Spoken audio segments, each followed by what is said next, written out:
All right, welcome back. Things are definitely taking shape now. So today's Tuesday, and on Sunday I had a high carb day. Weight went up a little bit yesterday, Monday, but that's always my intention with a high carb day. I'm wanting to fill the body out. And then instead of dropping my food or adding cardio, I just went back onto my old meal plan. And yeah, I've hit a new low today. So I'm really, really happy with that. Body's responding nicely. You know, the great thing about prepping in quick succession is that I spent all of last year getting my body really metabolically primed. I did the post-show rebound where I took my food up, my metabolism was going crazy, added some new muscle. Now I'm straight back into prep and my body's just like rolling with it. It's doing what I hope it would.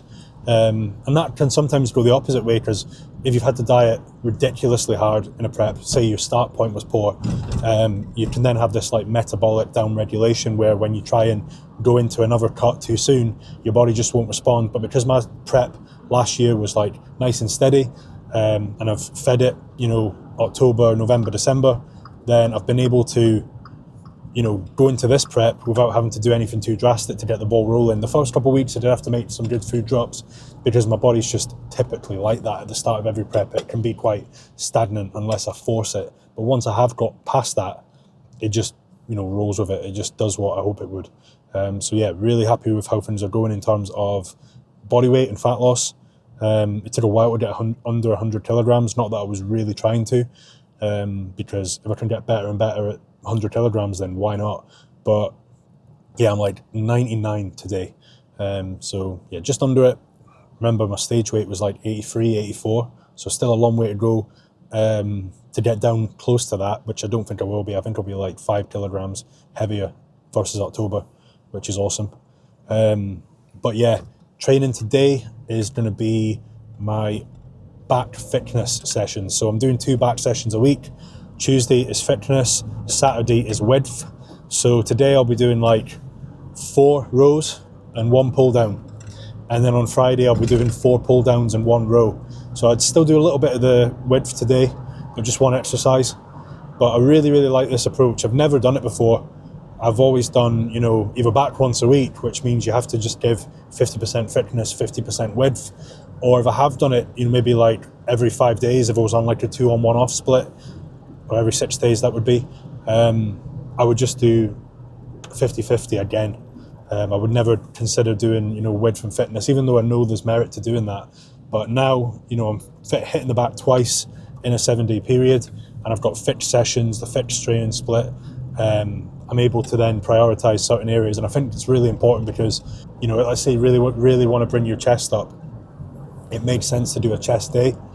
And because if you do a push or an upper session, you're again juggling quite a few plates.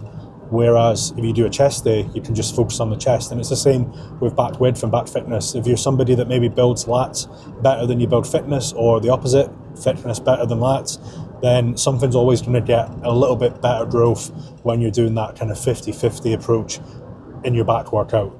So yeah, I'm doing the fitness today. I'll take you through the rows, maybe even film the pull down. Just depends how busy the gym is. I don't try and film the entire session because I want to be able to run you through the exercise without the video becoming too long. I know it's difficult if somebody's doing like 6-7 exercises and they're talking you through each one, it's hard to concentrate. You know, I personally would switch off. So I try and keep it easy for you guys to follow, you know, 2 or 3 exercises. But yeah, I'll definitely show you a couple of the rows.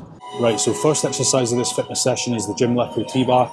Initially I didn't really like this machine just because with any row, you know, if there's a attachment at the bottom or whatever it's set up on where it can swing from side to side, that can be a little bit off-putting. And I was doing it in the approach of like low rep warm-ups, not a lot of warming up either. Whereas, you know, with like other machines, you've got a row where it is truly fixed, meaning it doesn't swing from side to side. And then at least if you're doing a free weight, you've got freedom to go anywhere. Whereas this is kind of fixed, but equally it can swing off a little bit. I just felt like I wasn't hitting the same spot. So doing more warm-up sets has made a massive difference. It's allowing me to, you know, get a really good contraction, get a really good connection up the back, and I think just build more stability because I'm doing more preparation before the work set. I think any movement that you struggle with in terms of like stability or connection or you know, feeling the right area, then just doing more warm-up sets is going to allow for a better work set. I couldn't apply that to every single exercise because I'd be here for longer than I already am, and I'd be, you know, creating more fatigue than I need to. But I definitely think it lends itself well to doing more warm-up sets as opposed to jumping straight in.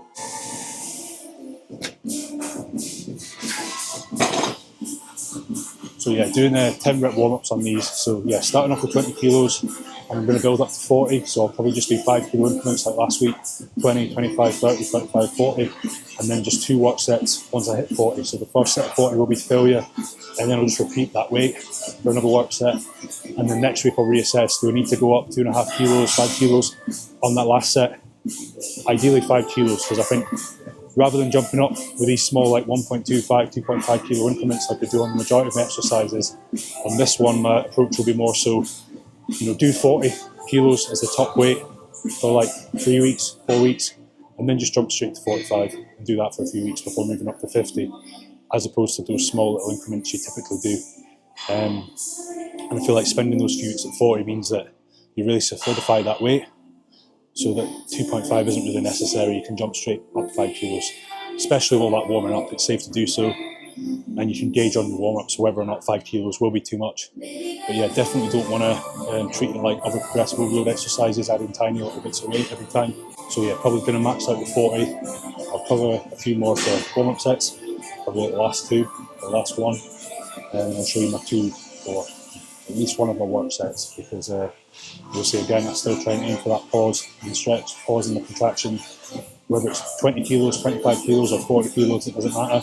I'm trying to keep those reps nice and tidy, not throwing it, not dropping it, not losing tension. So yeah, the pyramiding in 10 reps really allows you to establish that technique and maintain it all the way through.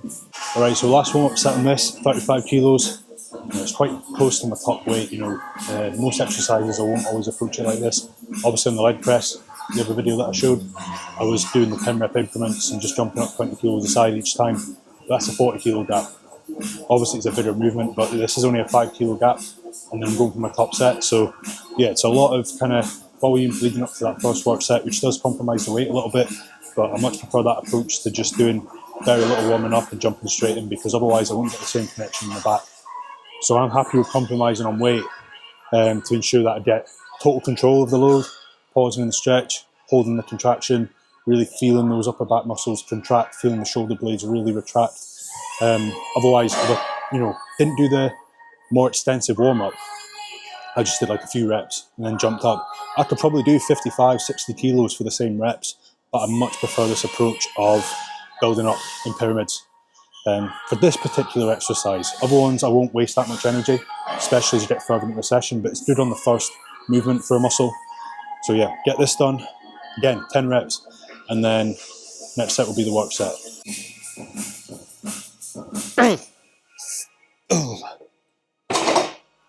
So you can see there, not a million miles off failure, but that's fine. Like I say, I want that connection. And another reason for doing this in this manner is just like injury prevention. So if I was to do the low rep warm up and do this, really opening up the shoulders like that, stretching them off with a heavier weight because I've done less warming up, the joint's going to be more vulnerable. And I've been training for a long time. It's well documented on some of my other videos that I've had shoulder injuries. So anybody who's watching this that has had shoulder issues and they're still doing low rep warm ups and they're still getting shoulder pain, maybe try doing a more extensive warm up. Yes, initially your lifts are going to take a bit of a hit in terms of the numbers that you can move, but if your back's improving and your shoulders are healthier and you're getting a better contraction, ultimately strengthening this area, being able to own that squeeze, means that you're going to have healthier shoulders. A lot of injuries come from being predominantly anterior strong, meaning you're pressing your chest and your shoulders very strong and then having a weak back.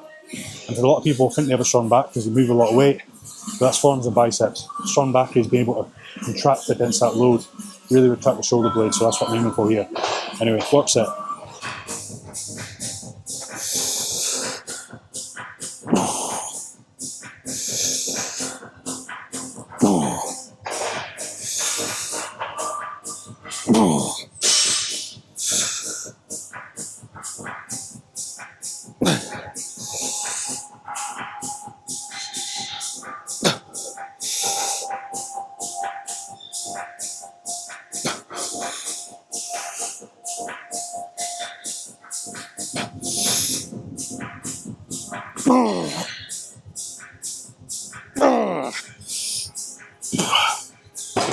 Right, so first work set on chest support dumbbell row, something I've added in quite recently, and we've got so many back machines UltraFlex, so it's quite, you know, tempting to just use a machine for your upper back work. But I really do rate this exercise, the way you can kind of diverge at the top and get a really good contraction, and then let them kind of dead hang at the bottom. It just provides a tension that not all machines offer, and it's just good for that variation. Also having just some stabilization that you're forced to use as well, and you initiate slightly differently than you would with a machine. So there's no cheating this either. You know, you're locked in that position, and you're not doing one arm at a time where you can swing. Your chest is well and truly fixed into the bench, and all that can work is the elbows and the scapula, the upper back. So yeah, really like this movement.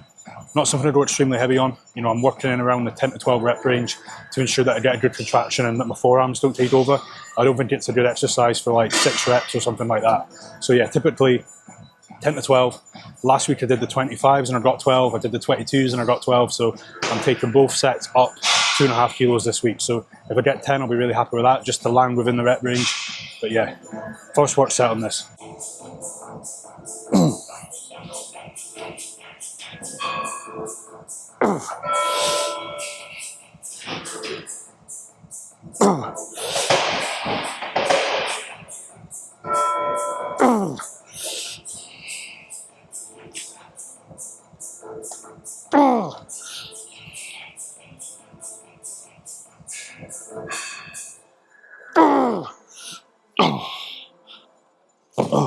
Yeah, 10 reps there. Really happy with that for adding 2.5 kilos to each arm.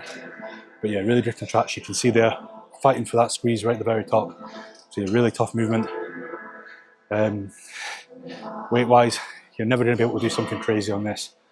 Saying that some people grab the 50s and do them with just as good a form, I'm sure. But in terms of like the rate of progression, you're not going to see me go from the 27 to the 40s in just a couple of months. It's a really slow burner, and I never want to compromise on that contraction, because if you do and you load up too heavy, you'll just be pulling half reps.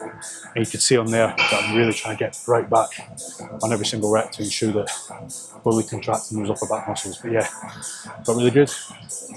And I've just got to drop now, 2.5, and try and aim for 10 reps again. All right, last exercise I'm going to film today is going to be the prime seated row. So with this exercise, you know, we've got a chest support again. I like that for being fixed rather than doing a bent over free weight movement. And with this exercise being third, so a little bit deeper into the session, it lends itself really well to being able to load the stretch and then make it lighter as your hands get closer towards you. As you start to get your elbows and shoulder blades back, it gets a little bit easier because I load the top peg. So there's a middle peg, there's a bottom peg. There's never really any need to use the bottom peg because that would just make it extremely heavy here. And our goal with any chest supported row, any row variation, is to get the deepest shoulder blade and, you know, upper back retraction as we possibly can. And loading the weight there would kind of defeat the purpose. So you can use the mid-range to make it a bit more even. But as I say, as you get deeper into the workout, you become a little bit more compromised and weaker in the contraction. So I make it pretty light in the contraction, heavy in the stretch, so that as I begin to struggle, it tails off anyway, allowing me to get the elbows and the shoulder blades right back and to get a really great contraction in the upper back. So yeah, last thing I'll show today, but yeah, really rate this. And having done like the free weight exercise beforehand, now it can just be like completely stationary, locked in, no stabilization. The hands like swivel a bit on it, which is great, just accommodates any shoulder issues. I have my hands slightly turned in, and that feels better than completely neutral. But ultimately it's fixed and you just don't have to think about it. You just stretch and squeeze with as many reps as possible. So yeah, let's get this work set done. And yeah, I'm aiming for 10 reps here, 8 to 10 reps. So I'll just do 2 sets of 8 to 10. Whatever I get on the first set, I'll go a little bit lighter or a little bit heavier to try and make sure that they're slightly different. So if we get 8 reps on the first set, I'll go a bit lighter. If we get 10 reps on the first set, I'll probably stick and let the reps drop off to maybe 8. So yeah, just as long as I land between 8 and 10, I'm happy. Obviously the first couple exercises I do a lot of reps, so this is my middle of the session where I try not to take the piss with the rep range. I'm not going to do 15 to 20, 8 to 10 is more than enough. And you know, I want to get stronger at this, and that requires, you know, exposing the muscle to a heavier weight. So yeah, let's go for it. 2.5 kilos up from last week.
Wow, so 11 reps, 2.5 kilos up and an extra rep compared to last week. So absolutely delighted with that, especially at this stage in the session. Obviously I'm getting more tired now. I've put a lot of effort into exercises 1 and 2.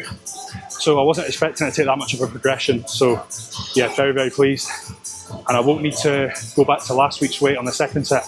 I'll stick here. If I'm getting 11 with that, I'm happy to get 8 or 9 for set number 2. So yeah, I'll get that done. But as for the video, that's it for today, guys. But hope you enjoyed, and make sure to like and subscribe.